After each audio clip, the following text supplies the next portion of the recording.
जीवन हमें एक मौका देता है, इसलिए जब भी सही कॉलेज चुनने का समय आए तो सिर्फ मंगलायतन यूनिवर्सिटी आपके बेहतरीन भविष्य और सर्वांगीण विकास के लिए।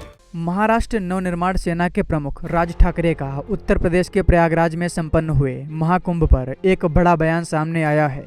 उन्होंने पुणे के पिंपरी चिंचड़वल में एक कार्यक्रम को संबोधित करते हुए गंगा नदी के पानी को लेकर कहा है कि मैं उस गंगा के गंदे पानी को नहीं छू सकता जहां करोड़ों लोग स्नान कर चुके हैं। उन्होंने सवाल उठाया कि अगर लोग अपने पापों का प्रायश्चित करने के लिए प्रयागराज गंगा में स्नान करने गए तो क्या वे सच में अपने पापों से मुक्त हो सकते हैं। राज ठाकरे ने इस दौरान यह भी कहा कि गंगा के पानी में इतने लोगों ने स्नान किया है तो यह पानी साफ नहीं हो सकता।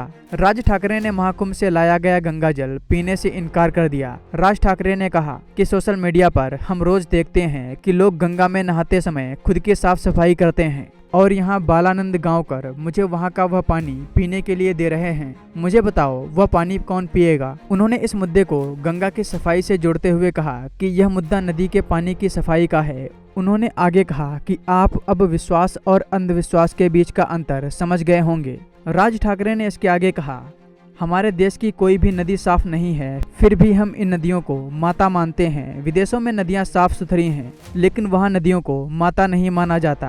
हमारे यहाँ तो लोग नदियों में नहाते हैं, कपड़े धोते हैं और जो चाहें वो करते हैं। इस मामले को लेकर उद्धव गुट की शिवसेना की तरफ से भी प्रतिक्रिया आई है। यूबीटी के स्पोक्समैन आनंद दुबे ने क्या कहा है, आइए आपको सुनवाते हैं। तुलसीदास जी की एक चौपाई है, जाकर रही भावना जैसी प्रभु देखे मूरत तिन तैसी।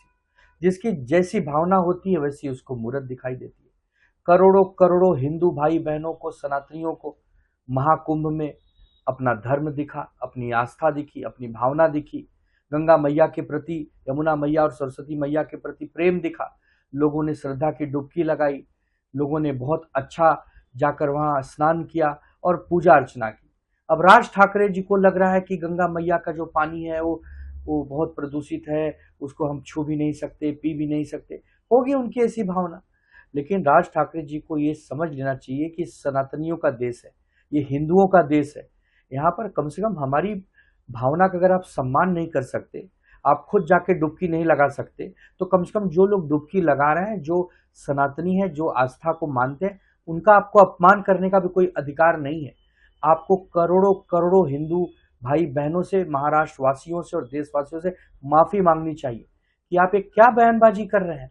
और बीजेपी को भी देखना चाहिए कि ये बीजेपी और राज ठाकरे बहुत करीबी है ना, तो बीजेपी को भी राज ठाकरे से पूछना चाहिए कि क्या ये हिंदू धर्म का अपमान नहीं है कि राज ठाकरे खुले मंचों से ऐसा कह रहे हैं कि गंगा और महाकुंभ में जो नहाए हैं वो अच्छे से नहीं नहाए, वहां पानी बहुत गंदा था और वहां पानी छूने लायक नहीं है।